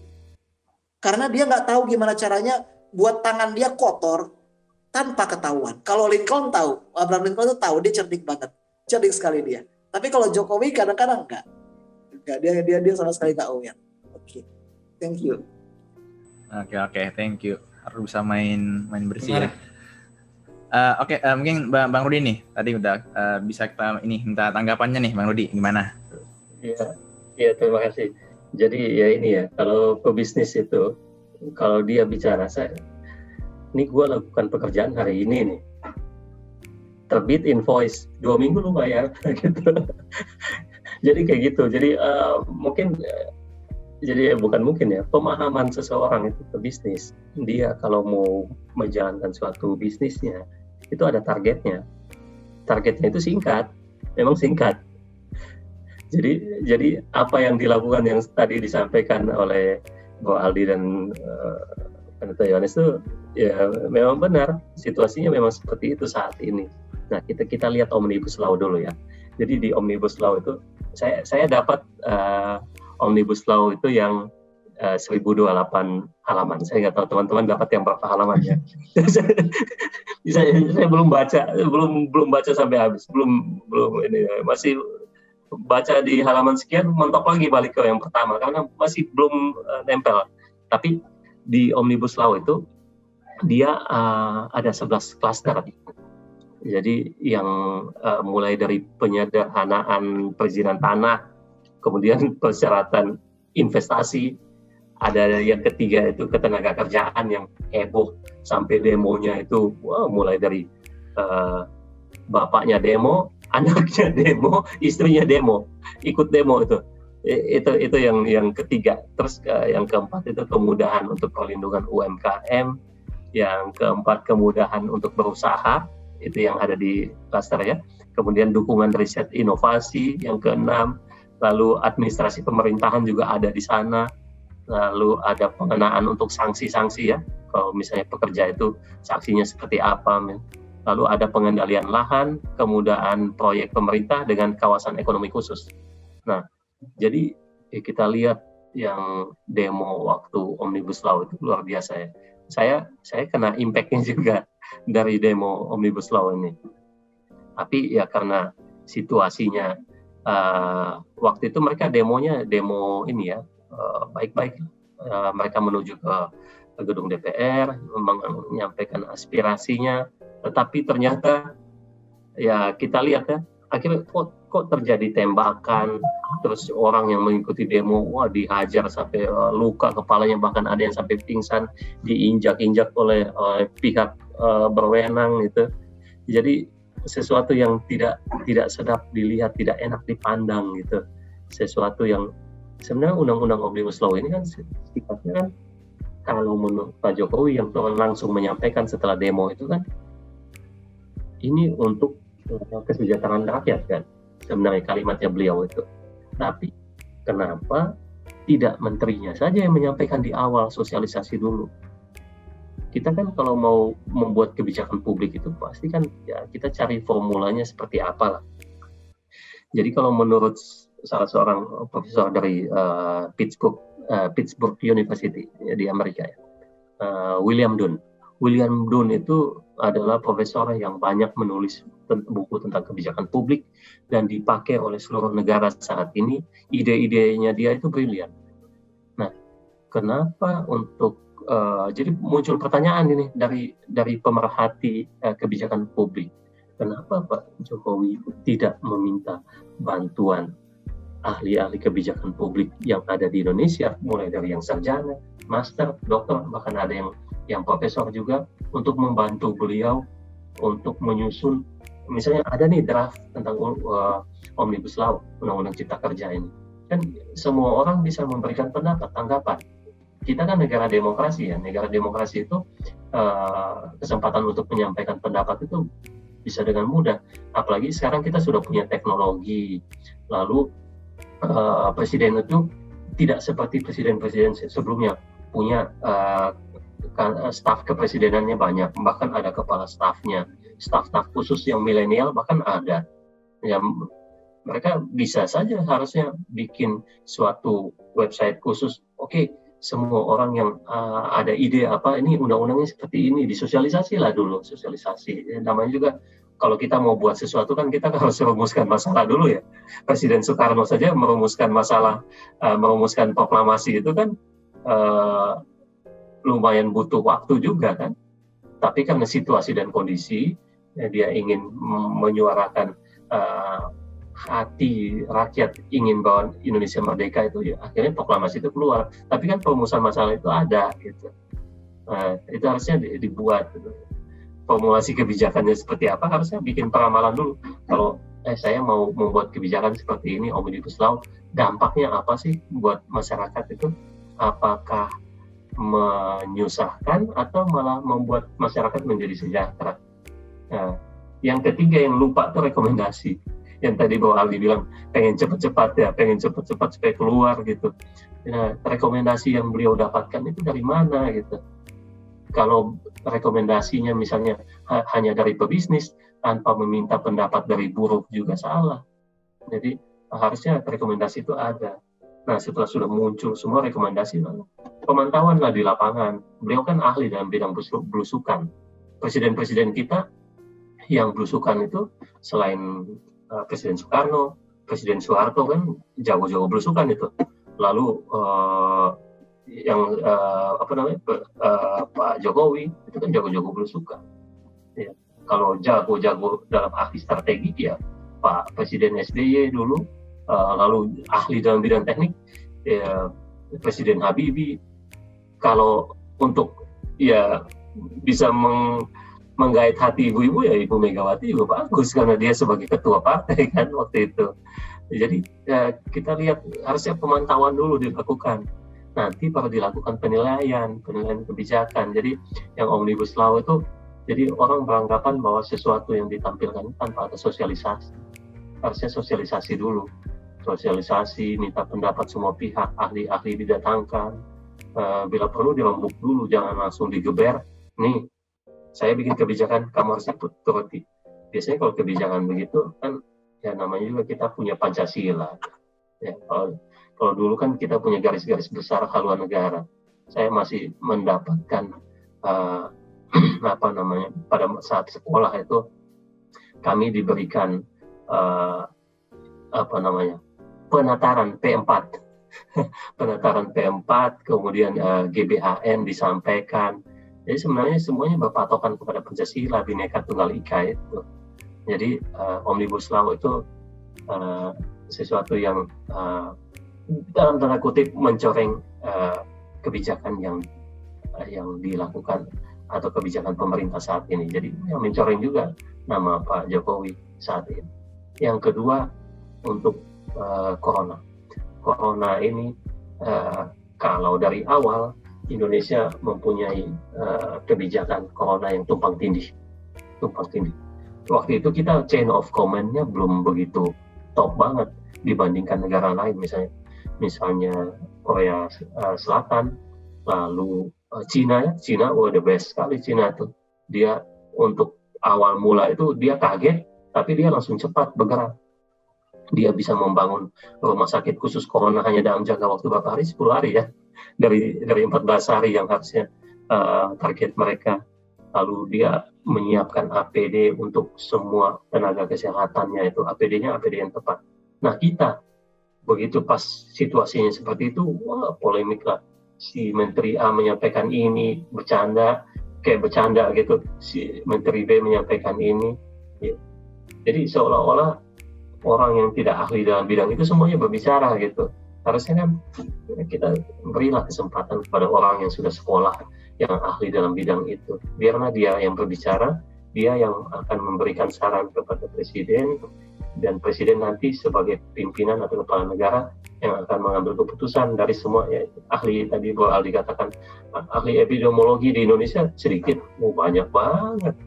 Lulusan LPDP yang kuliah dibayar oleh pemerintah di luar negeri, ada yang di Harvard, ada yang di Inggris, ada yang di di Monash Australia sana. Di semua negara kita punya ahli-ahli epidemiologi yang bagus-bagus. Nggak usah jauh-jauh, datang saja ke UI, dari istana kan dekat tuh ke Depok.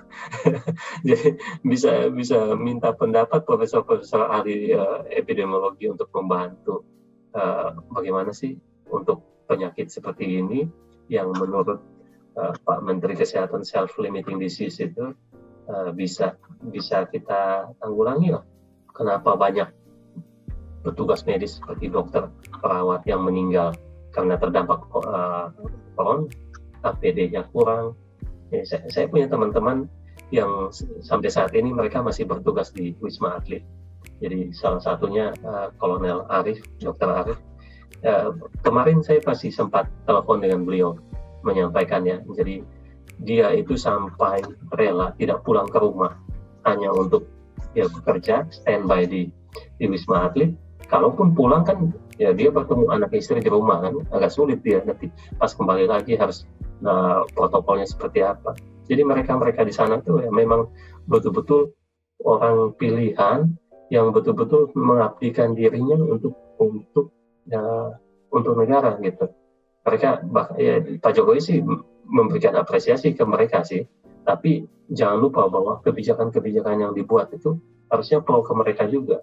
Penyediaan APD, kita lihat sekarang orang kena corona datang ke rumah sakit A ditolak, datang ke rumah sakit B ditolak gitu. Bahkan misalnya kamu ke rumah sakit ini ya, aku nggak mau, takut mati gitu. Jadi saya maunya ke rumah sakit ini gitu. Seperti contoh teman-teman yang bekerja di Rumah Sakit Advent di Bandung, mereka memberikan informasi juga ke kita ya. Baik juga ya rumah sakit kita, Rumah Sakit Advent Bandung itu, pada saat mereka merawat pasien-pasien COVID, mereka melayani dengan tulus, memberikan konseling, bagian kerohanian terlibat, kemudian dokter dan perawat terlibat, teman-teman bagian yang lain-lain terlibat, nutrisi itu terlibat. Dan menurut informasi sih sampai hari ini tidak ada pasien yang meninggal akibat COVID di Rumah Sakit Advent Bandung ya. Itu pencapaian yang luar biasa dari organisasi kita untuk membantu pemerintah dalam penanganan COVID-19 ini. Jadi untuk saat ini sih kalau saya lihat sudah mulai bagus ya. Ada website COVID-19, kita bisa akses ke sana, tapi yang masih kurang itu adalah untuk mengcover tenaga kesehatan. Jangan ada tenaga kesehatan yang kerja lebih dari 8 jam, 12 jam lebih, lalu APD-nya tidak sesuai. Ternyata APD yang ada tidak cukup untuk mengcover keselamatan dan kesehatan kerja dia pada saat dia membantu kita untuk menangani pasien COVID-19. Harusnya itu juga menjadi tanggung jawab semua, terutama pemerintah sebagai owner dari negara ini. Mereka owner dari kebijakan publik yang dibuat ya menyangkut corona. Ya, jadi masih banyak tumpang tindih lah, dari saya. Oke, thank you Bang Rudi. Ya. Oke, jadi mungkin sebelum kita ke bagian akhir kita bahas secara alkitabia dan kesimpulan, mungkin ini quick aja pertanyaan dari Pastor David nih untuk menutup sesi ini, bagian ini. Dikatakan, apakah sistem politik Indonesia sudah cukup memadai untuk melaksanakan kebijakan publik yang ideal dalam bidang apapun? Karena tadi kita bahas banyak sepertinya kebijakan yang masih banyak kekurangan. Nah, mungkin nih Bang Rudi nih, apakah sistem politik kita masih harus banyak diperbaiki, begitu? Iya, kembali ke kampus lah. Kalau menurut saya, minta pendapat para ahli. Banyak kita ahli-ahli yang bagus, ya. Dan dan pemerintah pusat punya akses untuk masuk ke semua universitas. Selain akademisi, praktisi juga bisa diminta. Oke, thank you. Dari Bro Aldi mungkin ada sedikit tentang pertanyaan ini, pendapatnya? Ini sistem politik secara luas atau keadaan real yang sekarang ya? Dan secara luas ya, secara tadi pertanyaan sih tentang kebijakan publik. Jadi apakah itu sistem politik kita mendukung kebijakan publik yang efektif atau kurang? Kalau menurutku sih, kalau secara sistem sudah cukup baik ya. Maksudnya demokrasi kan memang kita anggap sekarang sistem yang ideal lah. Dan walaupun demokrasi Indonesia masih muda gitu, sebenarnya dasar-dasarnya sudah cukup baik. Tapi memang orang-orang yang ada di sana itu yang menyebabkan banyak kebijakan-kebijakannya yang nggak efektif jadinya. Tapi ya kembali lagi ke demokrasi. Orang-orang politisi dan pemerintah itu ya cerminan rakyatnya gitu kan. Berarti mungkin saja memang rakyat Indonesia yang memang belum mampu secara dewasa untuk memilih orang-orang yang terbaik untuk duduk di kursi pemerintahan. Atau juga memang ya memang nggak ada pilihan lain kadang-kadang. Kayak misalnya di tahun 2019 pilihannya hanya Jokowi atau Prabowo gitu. Jadi kita hanya memilih mana yang lebih enggak buruk gitu, bukan mana yang lebih baik gitu jadinya kan. Dan banyak juga pilkada di yang tahun ini, yang pilkada serentak di 2019 ini, kalau teman-teman baca berita, banyak daerah-daerah yang hanya ada calon tunggal gitu. Jadi itu juga sih salah satu. Jadi mungkin kita sebagai orang-orang muda mungkin ada yang berminat untuk masuk ke dalam kayak gitu, untuk memperbaiki dari dalam. Karena politik itu kalau kita harus diperbaiki dari dalam memang.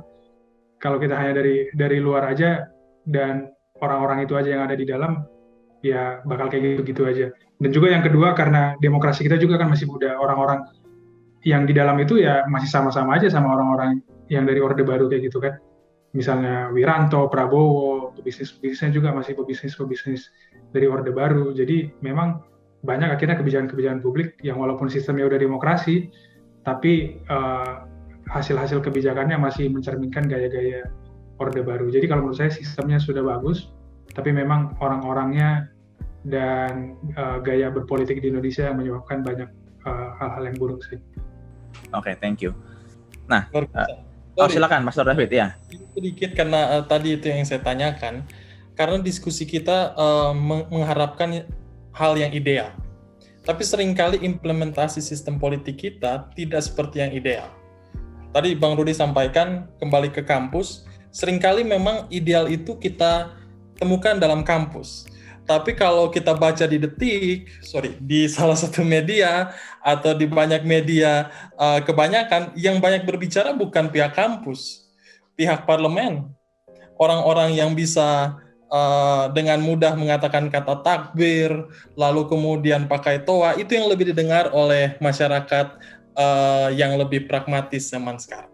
Oleh sebab itu tadi memang saya sangat menikmati diskusi kita, dan tadi Brother Aldi juga sudah menyampaikan bahwa sistem politik kita sudah baik. Tapi menurut saya implementasinya masih setengah matang. Kita menganut sistem presidensial, demokrasi yang menjurus presidensial, tapi implementasinya seringkali parlementer. Presiden tidak bisa berkuasa penuh dengan kabinetnya, karena kalau sedikit goyang saja stabilitas politik itu bisa mengganggu, bisa kemudian terancam. Kalau misalkan ini ya salah satu partai kemudian menterinya diganti, itu pasti akan ada satu celah saja yang kemudian dimanfaatkan dan pemakzulan bisa saja terjadi. Jokowi sudah banyak sekali diancam isu seperti ini. Jadi diskusi ini menarik. Saya hanya menempatkan diskusi kita berimbang, karena kalau di ILC ini mungkin saya duduk di kursi paling kanan, mungkin Bang Rudi ini di tengah sebagai ahli, Brother Aldi di sisi sebelahnya, Pastor John nggak tahu nih, atau Bang Rihot. Saya lihat di sini ada bahkan Bang Polmar, waduh luar biasa ini. Ada tadi Pastor Sarwedi. Jadi diskusi kita sangat menarik. Saya rasa inisiatif seperti ini kita bisa godok lagi. Tapi untuk isu tentang ini memang kita perlu secara berimbang menyampaikannya. Mungkin nanti saya tidak ada kesempatan lagi untuk berbicara karena ini untuk Bang Rudi dan juga Aldi, tapi saya ingin menyampaikan sedikit yang terakhir sebelum ke penutup dari para narasumber kita. Jokowi orangnya memang praktis dan cenderung pragmatis karena latar belakang dia. Itu saya akui sebagai pendukung beliau. Walaupun saya menyadari status saya ya, tidak boleh berpolitik terlalu obvious ya. Saya nggak tahu kalau Pastor John setuju dengan saya. Tetapi kalau kita melihat latar belakangnya, itulah kenapa sangat dimengerti dia ingin merangkul semua orang.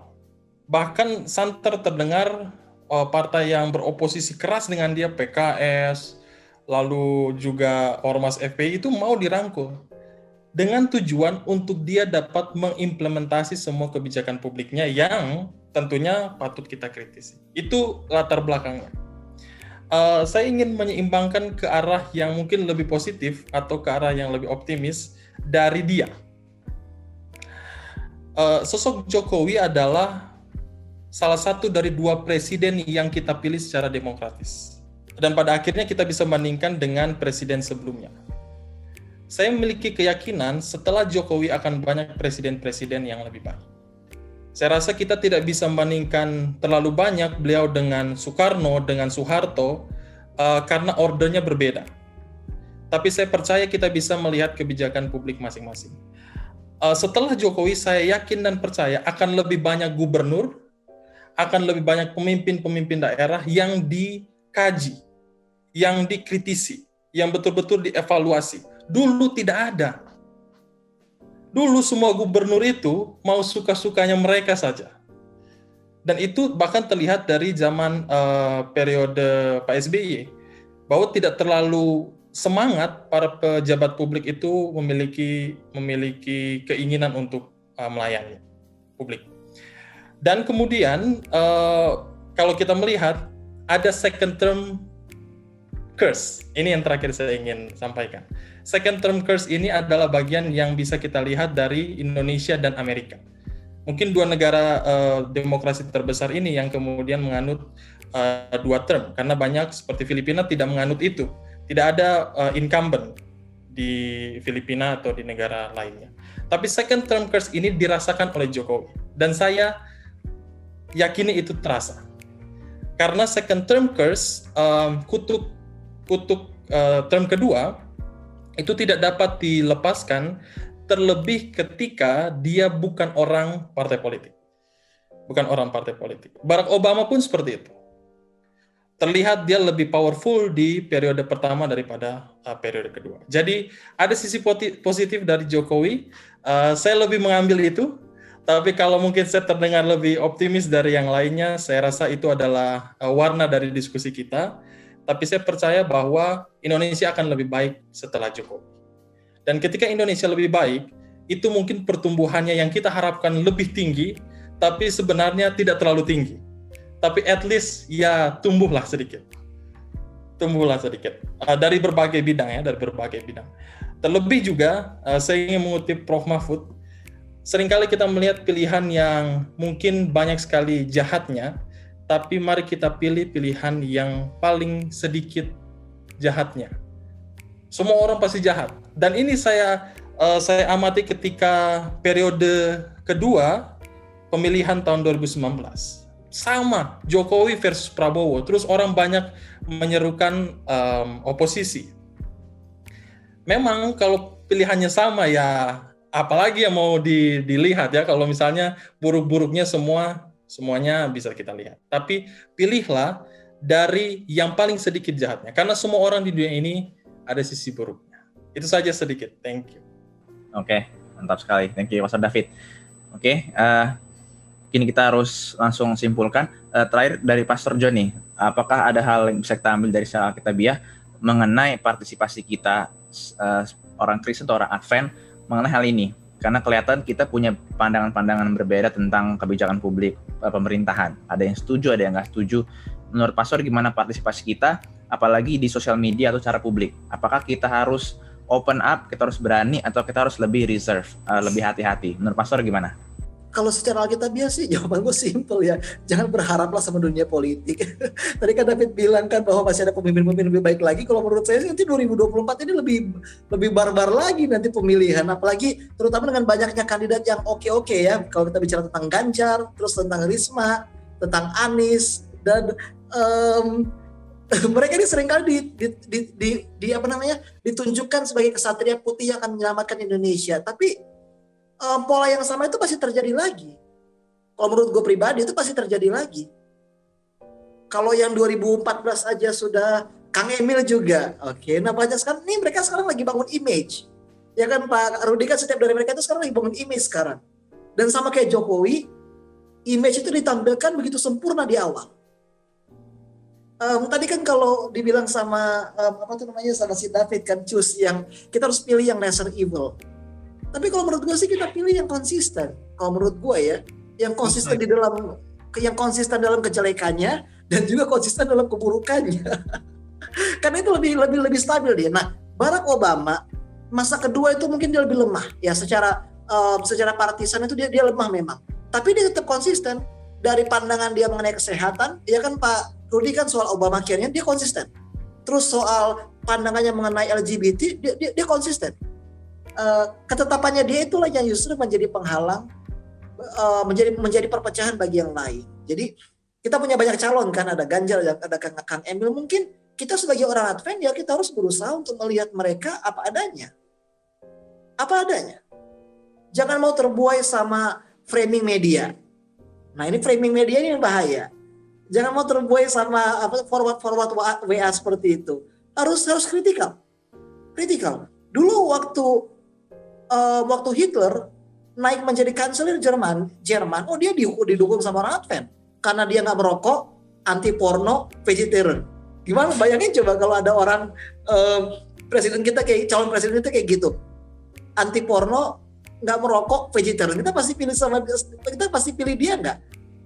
Ya pastilah. Sedangkan Churchill, dia peminum dia, obesitas, udah tua, jadi kita perlu lihat di balik layar. Nah, gue nggak bilang bahwa Churchill lebih manusiawi daripada Hitler, karena Churchill juga punya policy yang berakhir buruk. Tapi kalau menurut gue kita harus belajar, kita harus menolak framing media. Ini yang terjadi dengan Jokowi. Kita semua terlalu terbuai sama framing media dan rasanya kita nggak mau untuk melihat bahwa dia itu ya pandangan dia itu simple sebenarnya. Dan cara dia problem solving itu simple. Di dalam bukunya disebutkan Aldi, Jokowi sendiri bilang kok, cara kepemimpinan saya simple, saya berusukan, saya cari masalah, saya solve. Karena memang pola pandangnya dia itu sederhana memang. Dia bukan S3 politik yang mengerti pola kerja DPR, enggak. Dia orang sederhana dan pola pikirnya dia itu simple. Kita harus berani menolak framing media. Itu sih kalau dari gue pribadi. Sebentar. Tadi mencoba mengkaji apa yang Pak sampaikan. Saya tidak mengatakan kita harus selalu mencoba memilih lesser evil. Konteksnya kan tadi Jokowi Prabowo. Karena banyak yang mengatakan oposisi kalau netral itu apa? Golput. Bukan oposisi. Kalau golput itu pilihan dari Prabowo dan Jokowi. Menurut saya itu belum golput, belum saatnya golput. Tapi memang referensi kan beda-beda. Kalau dibandingkan Churchill dengan Nazi tadi ya. Tetapi kalau Jokowi dan Prabowo saya rasa masih belum. Karena Indonesia masih muda.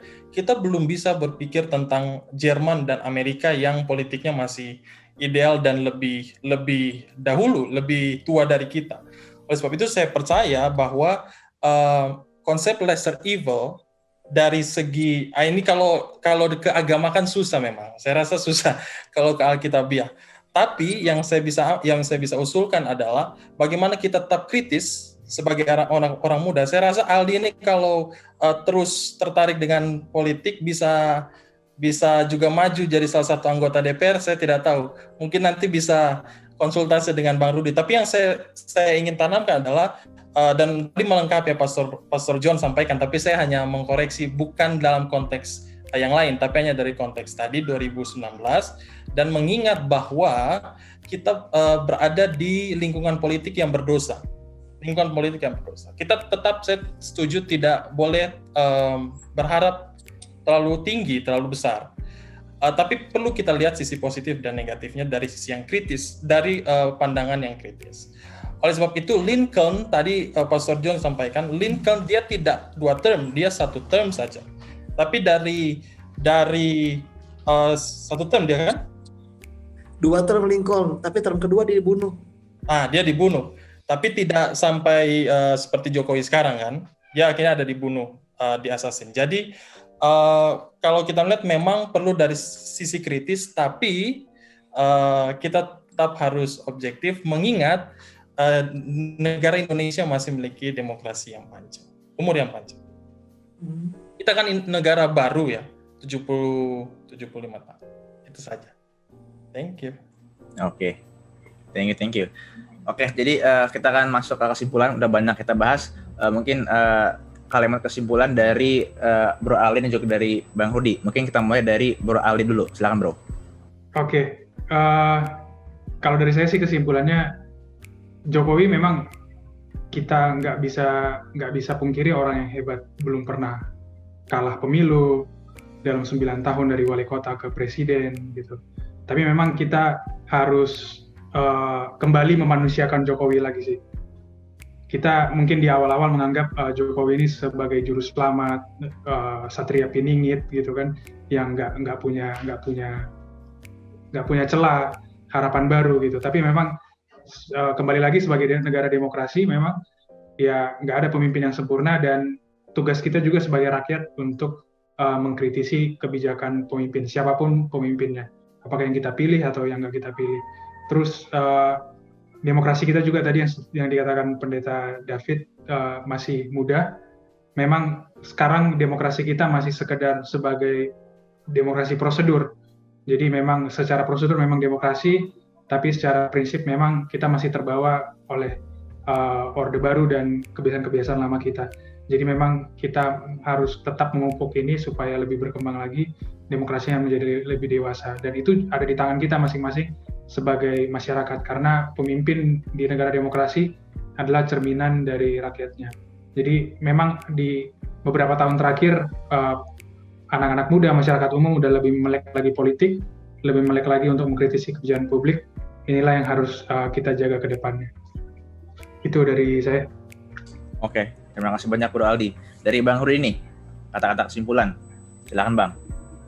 Ya, kalau dari saya sih, untuk yang sisa masa kepemimpinannya Pak Jokowi ini memang perlu banyak touch beliau ke kebijakan-kebijakan yang ditampilkan. Jadi jangan sampai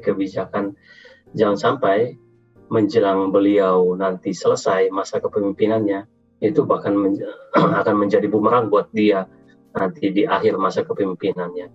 Ya, untuk yang kita yang sering mendapatkan informasi yang ya kita sebut saja hoax ya, dari masa tahun 2014 dulu, itu bagaimana kita mengharapkan beliau itu sama seperti cerita Yusuf dan Maria ya, beliau anak tukang kayu yang bisa maju, kemudian ya itu akhirnya muncullah harapan dari semua orang bahwa nanti akan lebih baik, ekspektasi yang tadi disampaikan itu. Ya, jadi kembali lagi kepada kita masing-masing. Ini tadi David tadi menyampaikan, tuh saya senang dengarnya juga. Kita tidak bisa terlalu banyak, khususnya kita ya warga Advent, kita tidak bisa terlalu banyak terlibat di dalamnya. Karena kita ya berpatokan kepada Lukas 16 ayat 13 ya. Kita kalau di Lukas 16 ayat 13 ini, seorang hamba tidak dapat mengabdi kepada dua tuan gitu. Jadi kalau bagi yang hobi secara politik, kalau saya ya melihat pada saat di tahun 2014 ya, ada juga pendeta yang masuk ke sana untuk di beberapa kota ya, harusnya menanggalkan dulu itu dia punya titelnya seperti itu, lalu maju secara pribadi ya, itu silakan saja sih, jangan sampai masuk ke dalam lingkungan gereja lalu mengkampanyekan sesuatu. Kita tidak bisa seperti itu. Jadi di antara semua kandidat-kandidat yang ada itu seperti disampaikan oleh David tadi, itu semua orang Indonesia punya kesempatan untuk menjadi pemimpin di negaranya. Kita, Bro Aldi punya kesempatan, Bro Aldi punya kesempatan, Pendeta Yohanes pun bahkan punya kesempatan sebenarnya untuk membuat sesuatu yang baik. Jadi dari semua kebijakan, kembali lagi ya ke semua kebijakan yang telah dilakukan oleh Pak Jokowi di periode pertama dan di periode kedua, ya, setiap manusia tidak luput dari kesalahan, ya. Tapi dari setiap kesalahan yang terjadi kita bisa mengambil pelajaran. Jangan sampai kejadian itu diulang kembali. Jadi kebijakan-kebijakan yang gagal di waktu-waktu yang lalu bisa menjadi bahan pembelajaran. Kita punya banyak pemikir yang hebat-hebat. Ya, teman-teman yang di fakultas, mulai dari sarjana saja, mereka sudah pada saat membuat skripsi bisa membuat penelitian yang baik, menyampaikan sesuatu yang baik. Itu bisa dipakai oleh pemerintah. Kebijakan-kebijakan yang sederhana bisa membuat sesuatu yang wah untuk negara ini ke depannya. Apalagi ditambah yang sudah bekerja di luar, yang sudah sekolah di luar, itu bisa jadi ahli-ahli pemikiran bagus dengan riset-riset yang bagus. Ya, jadi kebijakan ini sebenarnya kembali kepada cita-cita gereja kalau menurut saya. Jadi setiap cita-cita gereja kita sebenarnya prinsip-prinsip kasih itu bisa kita terapkan gitu. Kalau kita lihat sebagai contoh misalnya salah satu televisi swasta kalau berdebat itu luar biasa. Itu sebenarnya pembelajaran publik yang tidak elok gitu. Jadi kebijakan-kebijakan jadi untuk Pak Jokowi saat ini tantanganlah buat beliau di sisa masa kepemimpinan. Apa yang mau dibuat? Seperti contohnya anaknya sudah maju sekarang, Pak anak dan menantu maju. Itu sebenarnya tanpa disadari oligarki mulai berjalan. Gitu. Entah siapa yang menyuruh atau beliau yang punya inisiatif sendiri. Kita tidak bisa masuk ke sana. Tapi tanpa disadari semua cita-cita yang dari awal itu akhirnya gugur dengan sendirinya. Gitu. Ya, kembali kepada beliau lagi, mau dibawa seperti apa sisa masa jabatannya, ya mudah-mudahan yang terbaik lah yang didapati. Tapi tahun-tahun depan pasti kita akan dapat pemimpin yang lebih baik dan yang bisa membawa Indonesia maju terus menjadi negara terdepan dan yang pasti civis per bello. Negara yang mau berdamai harus siap-siap berperang, seperti apa yang tertulis di Alkitab. Kita tidak bisa memungkiri itu. Ya, kita harus siap-siap selalu dan ya banyak berdoa lah. Ya itu saja dari saya. Oke, amin. Oke, thank you Bang Rudi. Oke, nggak kerasa waktu kita udah banyak banget kita bahas. Ini jujur lebih panjang dari pembahasan kita biasanya, benar Pastor John ya. Amin, karena memang thank you banget untuk Bro Aldi dan Bang Rudi. Saya nggak expect insight-insightnya ini banget, lengkap, informatif, kompleks banget. Makanya pembahasan kita lebih panjang dari biasanya. Jadi thank you very much untuk Bang Rudi dan Bro Aldi, juga kontributor lainnya yang juga baru pertama kali join kita. Tadi ada Pastor Sarwedi, ada Pastor David juga ini Pak Polman Sinaga, Excel yang baru pertama kali join kita. Thank you. Feel free untuk join untuk pembahasan kita berikutnya. Nanti pasti akan dihubungi sama diumumin Pastor John. Oke, jadi itu aja dulu pembahasan kita kali ini. Semoga menjadi berkat untuk kita semua. Biarlah kita menjadi lebih bijaksana dalam mengobservasi pemerintahan kita dan bagaimana partisipasi kita dalam politik, dalam segi apapun itu kita lebih bijaksana juga dan lebih sehat melakukannya. Oke, itu aja dari kami. See you di episode berikutnya. Terima kasih semuanya. Tuhan memberkati kita semua.